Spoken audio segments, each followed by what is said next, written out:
Well, it is no secret that the Gonzaga Bulldogs haven't quite looked like themselves this season, heading into a big matchup against Alabama. Theo Lawson of the Spokesman-Review is here to help break down this huge matchup on Saturday, as well as Gonzaga's season so far, right here on the Locked On Zags podcast.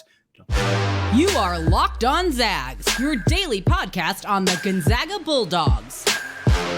Part of the Locked On Podcast Network. Your team every day.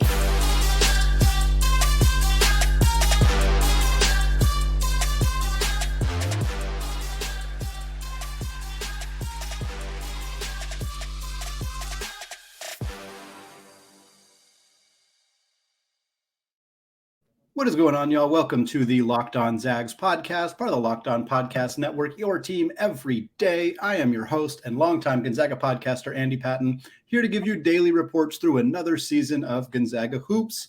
Today's episode is brought to you by BetOnline. BetOnline has you covered this season with more props, more odds, and more lines than ever before. BetOnline, where the game starts. All right, thrilled to be joined today by Theo Lawson, catching him before he heads out on his flight to Birmingham, Alabama. Theo, huge game coming up for the Gonzaga Bulldogs on Saturday. I know you got a chance to hear from Coach Nate Oats of the Crimson Tide on Thursday. Would love to hear kind of what his thoughts were coming into this really exciting matchup. Yeah, obviously a big game for both teams, and both teams have played some really strong schedules. Obviously, Alabama's coming off two quality opponents in Memphis and Houston a couple days ago. So they managed to pull out both of those games. But Nate Oats talking about Gonzaga today was saying, hey, they might have 3 losses. It might look like a worse team on paper, but they've obviously played a much tougher schedule than even last year and years before. So he's certainly not taking this team any lighter than last year. He said this team might be as good as last year's team, but their schedule is obviously much tougher. So it's really kind of tough to really gauge either team right now. Obviously, Alabama's the top 5 team, so another opportunity for Gonzaga to kind of get back into the win column against a top 10 team. Yeah, it's been interesting to see, Alabama, obviously, the stat that really stands out about the Crimson Tide right now is a stat that I've repeated on the podcast already. But the fact that they have beat 2 number 1 teams, the first team since Duke in 1965 is the last time that a team has beat 2 number 1 ranked teams before January. Alabama, of course, beat North Carolina in Portland. That was a very exciting but very, very long game of basketball, 4 overtimes. And then they got that victory over Houston by coming back from down 15. I think this is a really fun matchup. I think there's a lot of excitement on both sides. For me, one of the big kind of sticking points in this matchup is going to be how Gonzaga defends and handles freshman Brandon Miller. He's absolute star for this team, 19 points, 8.5 rebounds per game. Not a super efficient scorer, but a really high-level player. And then the other big aspect is just what Gonzaga's secondary scores look like. Drew Timme is awesome. He remains awesome. But last year, Charles Bediako and Alabama really kind of managed to hold him down a little bit and prevent him from having a big game. We have seen Gonzaga's secondary scores, namely Julian Strawther, Rasir Bolton, be pretty inconsistent this year. I know Strawther was struggling with the flu in that last game against Northern Illinois. That kind of contributed to him only playing 17 minutes, only having 4 points. But to me, I don't see a path to victory for Gonzaga. I'm not trying to be super negative. That's not really my MO, but it's hard for me to see a path to victory if both those guys don't have good games. I'm curious your thoughts on that. Yeah.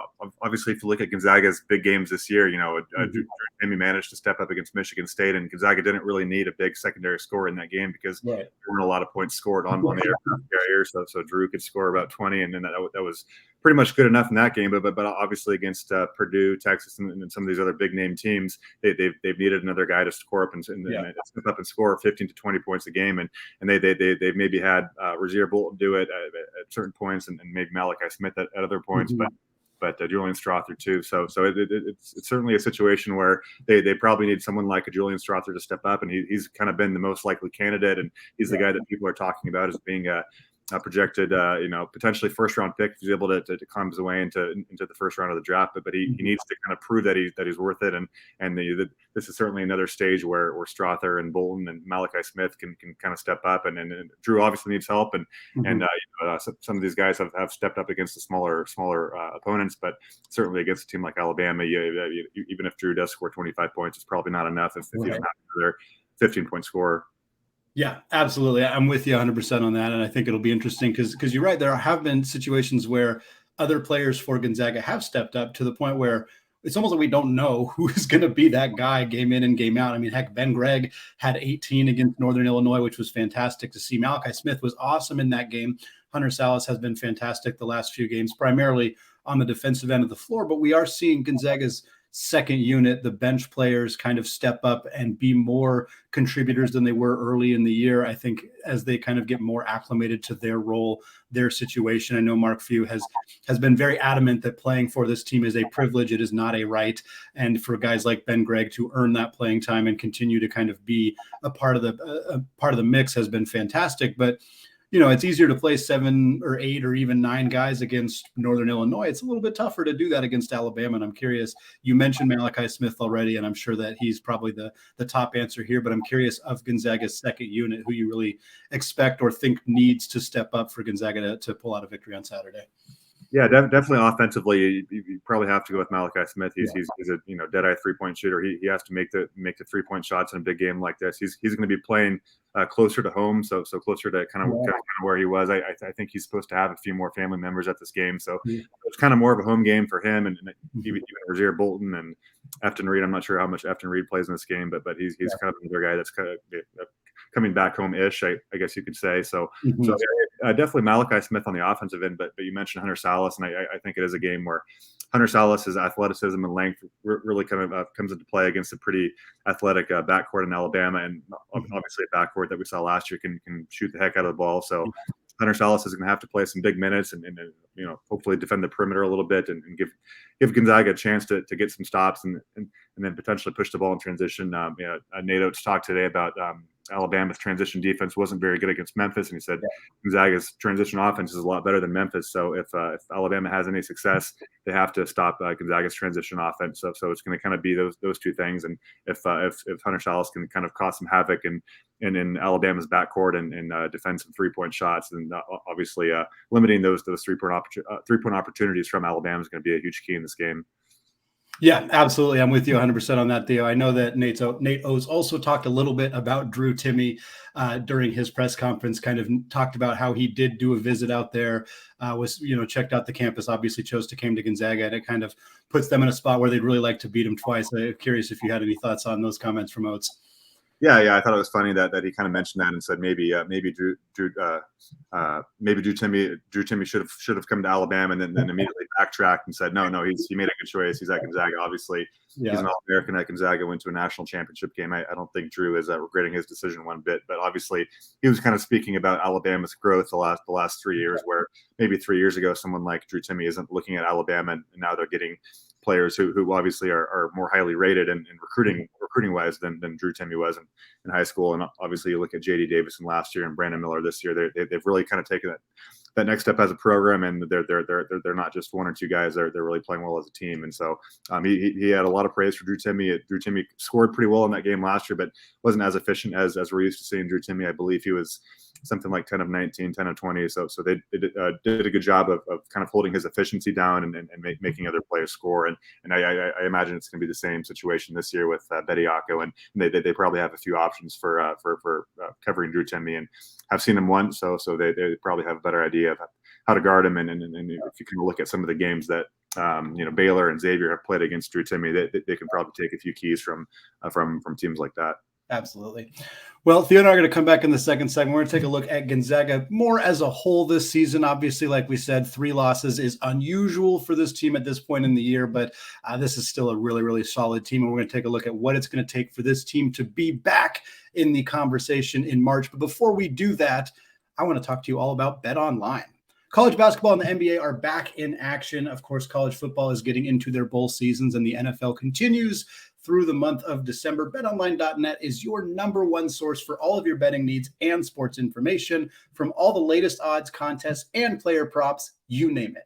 BetOnline remains the best spot for all the latest sports developments, including podcasts and reviews for all of the leagues this season. And it's not just basketball. BetOnline is your continued source for all your sports wagering information needs, including live betting and your favorite Vegas casino games.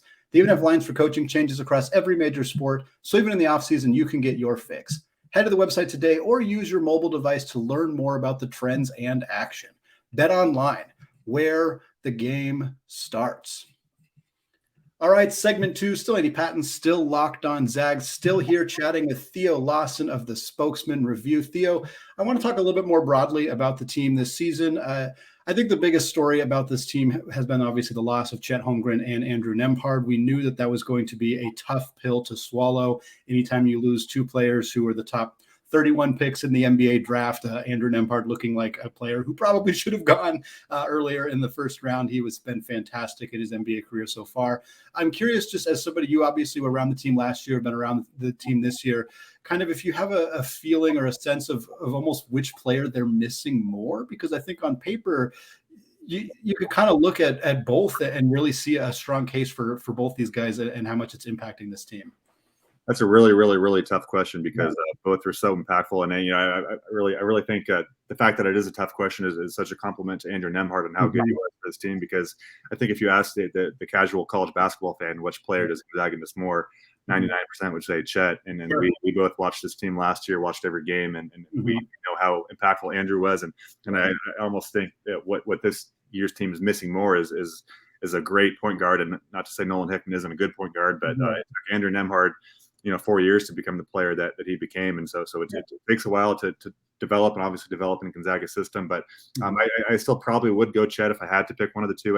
It's really hard. But when you just combine his ability to stretch the floor in offense and something that Anton Watson doesn't do as effectively for Gonzaga, that sort of game, Ben Griggs kind of able to do that a little bit more, but obviously not the caliber of player that Chet was.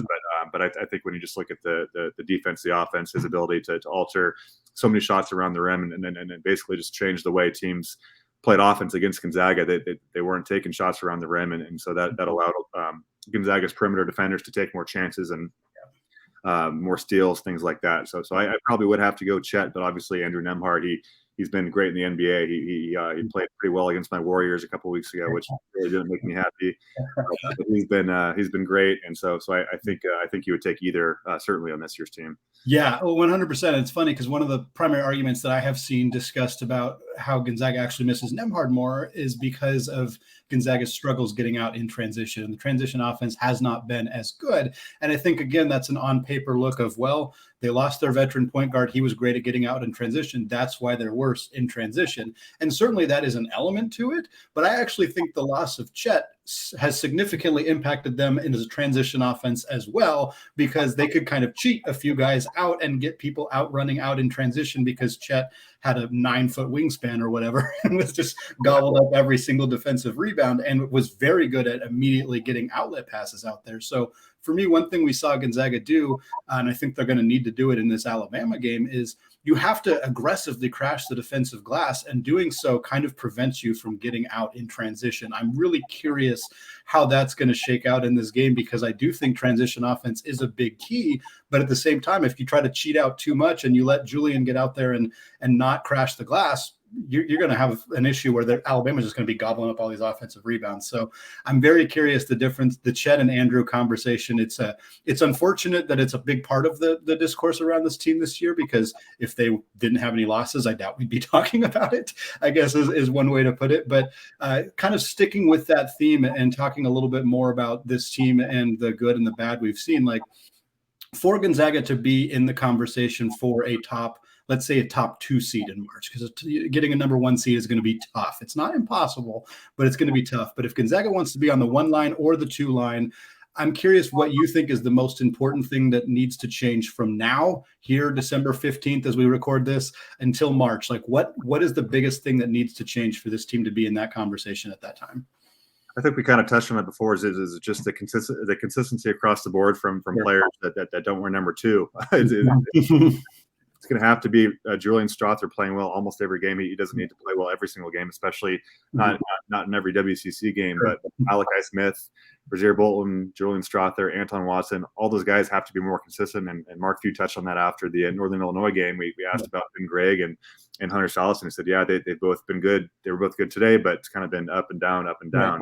Where he all those guys have to be pretty solid most games for them to kind of win out if you probably have to come close to winning out to get a 1 or 2 seed at this point. You can probably afford maybe a loss to a St. Mary's in conference play if you want, and maybe a loss on Saturday against a really good Alabama team. But aside from that, you probably have to win out. And there are going to be a lot of really tough games in conference play against teams not named St. Mary's. And this could be the year that a team like Portland or even San Diego or even Pepperdine, comes up and sneaks up, and Gonzaga has a bad night shooting the ball, and the bench isn't consistent, and one of those guys goes crazy on the other team and catches Gonzaga at the wrong time. So it's going to have to be more consistency. It's going to have to be consistency from all the starters not named Drew Timme, and also the 2 or 3 bench guys that are playing the bulk of the minutes off the bench.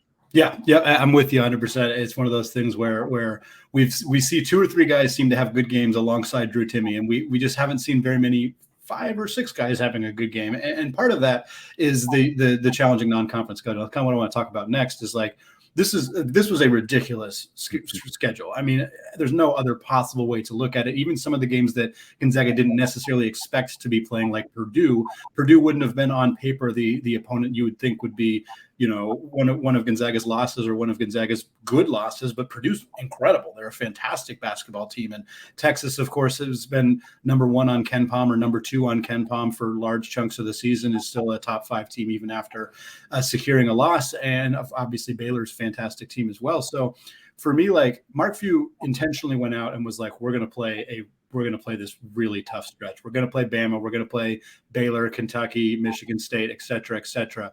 And then Gonzaga started a little bit slower. And it's kind of almost a chicken or an egg question for me of like, did Mark Few choose to play this really tough schedule because he knew his guys were going to maybe need a little bit more of a kick early in the season? Or is it they don't look as good because of how challenging the schedule has been? It's probably a little bit of both, but I'm curious kind of how you think that has maybe shooken out so far this year.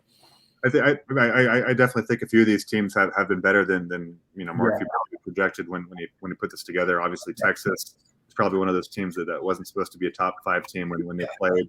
Purdue, like you mentioned, wasn't a preseason top 25 team, and now they're number 1 in the country. And Zach Edey's been probably the player of the year in college basketball. So I certainly think that plays a part. And obviously, Mark Few made a comment after the Kent State game, so he's going to get on his scheduling guide because Kent State was supposed to be a team that's kind of one of the walkover games, right?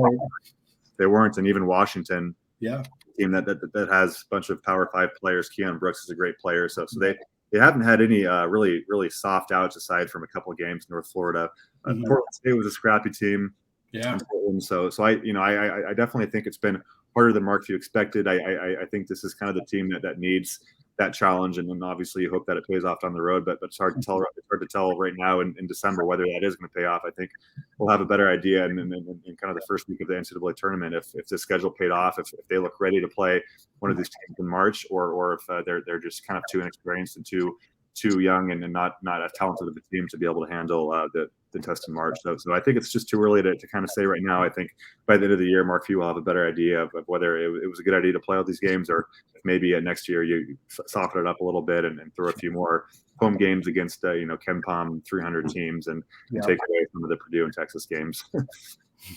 Well, Theo and I are going to switch gears here to close out the show. We're going to discuss the tragic passing of former Washington State head football coach Mike Leach. Theo, of course, covered him for a couple of seasons at the Spokesman. It's a basketball podcast, obviously, but this is a pretty monumental moment in sports, and certainly in sports in the Inland Northwest. So we're going to talk about that in the third and final segment. Before we do that, though, a message here from the NHTCA.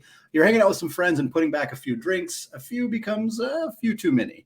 As the evening comes to an end and people start to head out, you think of calling for a ride. Nah, you live nearby. You can make it home okay. It's not a big deal. What are the odds you'll get pulled over anyway? And even so, what's the worst that could happen?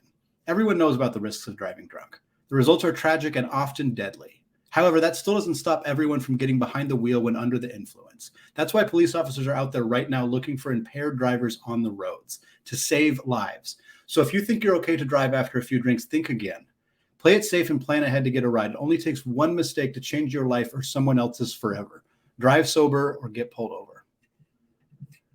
All right, segment 3 here. Still Andy Patton, still joined by the great Theo Lawson of the Spokesman-Review. Theo, switching gears, like I said, a little bit here, want to talk about the most likely, I would say the prominent story in college athletics right now. There's two very prominent stories, both involving head coaches. One, we don't need to get too far into the Chris Beard situation. I've already discussed it on the show, and it's not really worth airtime because he kind of sucks. But I do want to talk about Mike Leach. Obviously, Washington State football for a long time. I know you discussed on social media a little bit about kind of your relationship with Leach and being a new sports writer and kind of getting the opportunity to cover a very eccentric, very eclectic, interesting, a bit polarizing, I guess is one way to put it, head coach. And I wanted to give you an opportunity to kind of talk a little bit about what that experience was like for you, and obviously hearing the news about Coach Leach. Yeah, certainly tragic news. Mike Leach was 61, and by all accounts, fairly healthy. He always had this cough in his press conferences that you kind of wondered, is there something wrong there? But he always seemed healthy and always walked to work and got his miles. And so it was definitely a surprise when you heard that he was going to the hospital this weekend, and obviously we started to hear what was going on, and it didn't sound very good. Mm-hmm. So tragic news. I covered him for 3 years for the Spokesman-Review from 2017 to 2019, and three of the most exciting years that I'll probably ever have on any beat, because Leach was the head coach, and I meant every day talking about football, but talking about anything but football too. So like 3 years of that, you always look forward to his Monday press conferences. He was usually about 45 minutes late. It lasted about an hour longer than your average, because he would start talking about Geronimo or his favorite Halloween candy or actual battles and just anything under the sun. Really didn't like talking about football that much, and loved talking about everything but football. So certainly an exciting time in my career, and I was kind of isolated in Pullman, living by myself, and so it was exciting, and it was cool to be part of that run at Washington State. And he had some pretty prolific quarterbacks there with Luke Falk and Gardner Minshew and Anthony Gordon. So a lot of passing records, a lot of fun press conferences, and certainly a complicated but very, very entertaining and interesting person.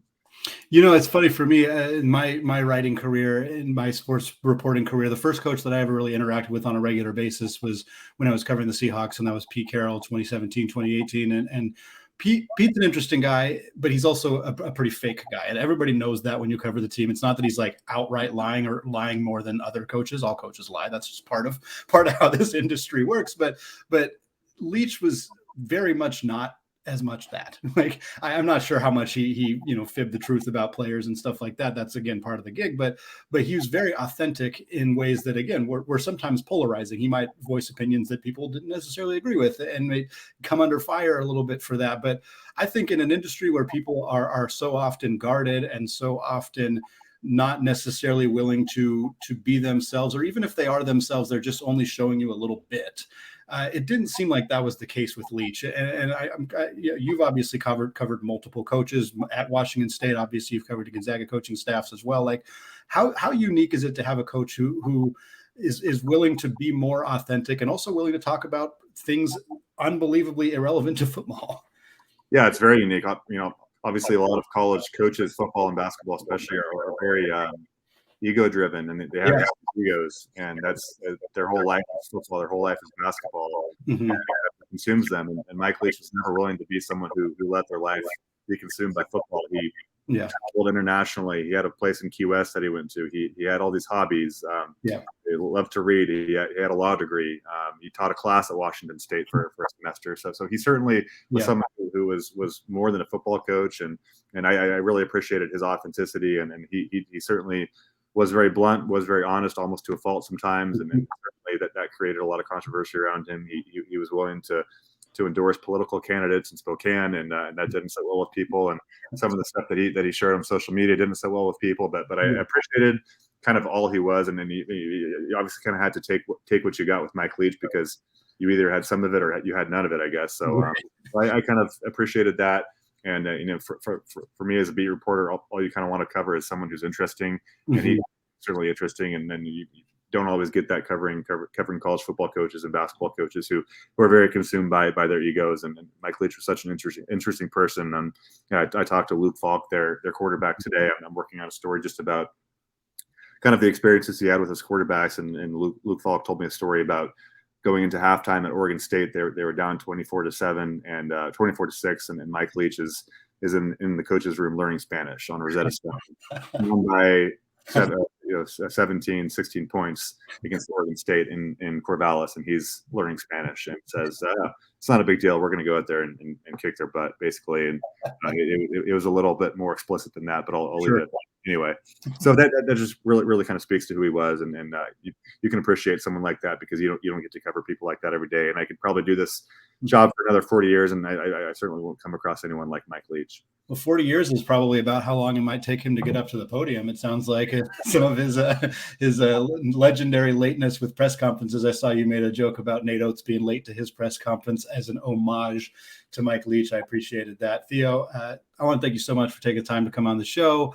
I know you're a busy guy, obviously traveling, covering the Leach story right now, so I really appreciate it. I know that your coverage has been something that Gonzaga fans have really appreciated having for the last couple of years.